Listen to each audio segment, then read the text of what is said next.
दोस्तों मेरा नाम अभिषेक है। 28 अगस्त 2022 को भोपाल के लघु वेतन कर्मचारी भवन जो कि गीतांजलि चौक माता मंदिर में है, तो वहाँ पे लिपिक कर्मचारियों की एक बैठक हुई है। बैठक संपन्न हो गई है और जो लिपिक पदाधिकारी रहे हैं अपने मनोज बाजपेयी सर रहे हैं।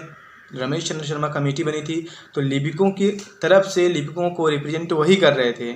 और बाद में इसके अलावा और भी कई सारे पदाधिकारी लाइक मुकेश चतुर्वेदी सर रहे हैं, सतीश सर रहे हैं।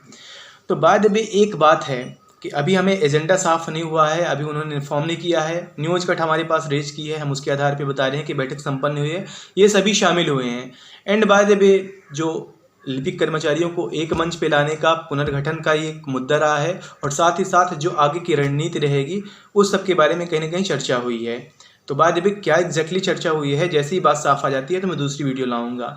एक दूसरी बात है दोस्तों कि कुटुंब वेब पे भी मैं देख रहा हूँ या फिर हर जगह काफ़ी सारे जो अपने सीनियर्स हैं वो कुछ ये बोल रहे हैं कि जो वेतन विसंगति है, बेसिक पे बढ़ाने का है, वो सरकार नहीं करने वाली है, क्योंकि सेंट्रल गवर्नमेंट का जो वहाँ के क्लर्क्स हैं उनका 1900 ग्रेड पे है।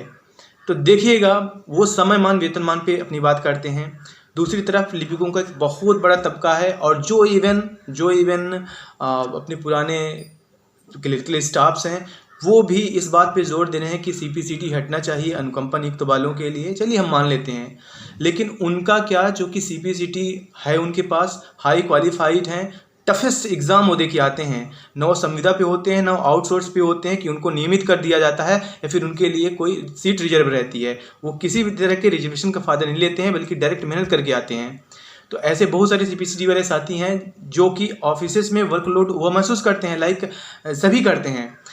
तो कहीं ना कहीं ये बोल देना कि ग्रेड पे आपका नहीं बढ़ेगा, जो मूल का है उसकी मांग जायज़ नहीं है, इसका समर्थन बिल्कुल भी नहीं करना चाहिए। मैंने एग्जाम्पल भी दिया है कि अगर आप सेंट्रल लेवल पे, अगर आप केंद्रीय का सीएचएसएल की अगर बात करें, उनका ग्रेड पे भले हमारे बराबर है, भत्ते उनके ज़्यादा हैं, हम ग्रेड पे की बात मैनुअली बात कर रहे हैं।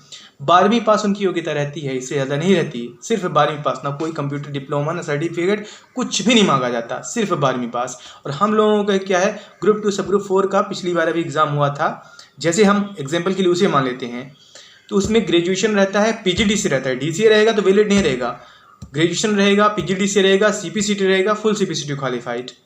तो इतनी ज़्यादा योग्यता आप बताइए ना कि सब इंस्पेक्टर जिसका 3600 ग्रेड पे है उससे भी ज़्यादा योग्यता आज इन क्लरिकल स्टाफ्स की है, जो कि व्यापम ग्रुप 2 सब ग्रुप 4 की भर्ती से जाते हैं। आप सब इंस्पेक्टर का एग्जाम उठा के देख लीजिए, क्वेश्चन पेपर उठा के देख लीजिए।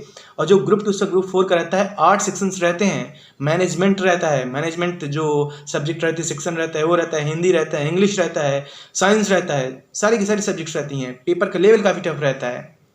तो इतने टफ दौर से अगर गुजर के वो आ रहा है, और ऑफिसेस में क्लरिकल स्टाफ का वर्कलोड कैसा है, लोड मतलब लेबर वाला काम नहीं, उसका टेक्निकल भी काम है जो कि समय के साथ अपग्रेड हुआ है। तो वो हक रखता है, उसका इतना सम्मान बनता है कि उसे कम से कम अच्छा ग्रेड पे दिया जाए। जिस तरह से मध्य प्रदेश के पटवारी 2800 ग्रेड पे की मांग कर रहे हैं, सेम उसी तरह से अगर क्लरिकल स्टाफ्स की भी क्वालिफिकेशन उनके बराबर है। इवन पटवारियों का क्या है, उनका तो एग्जामिनेशन के बाद 2 साल में सीपीसीटी करने को था। ग्रुप 2 सब ग्रुप 4 से कोई जाता है तो उसको पहले सीपीसीटी मांगते हैं, बाद के लिए नहीं। तो ये बहुत बड़ी बात है। क्लरिकल स्टाफ इन सबसे ज़्यादा क्वालिफाइड होने के बाद भी लाइक ए प्यून सैलरी पा रहा है।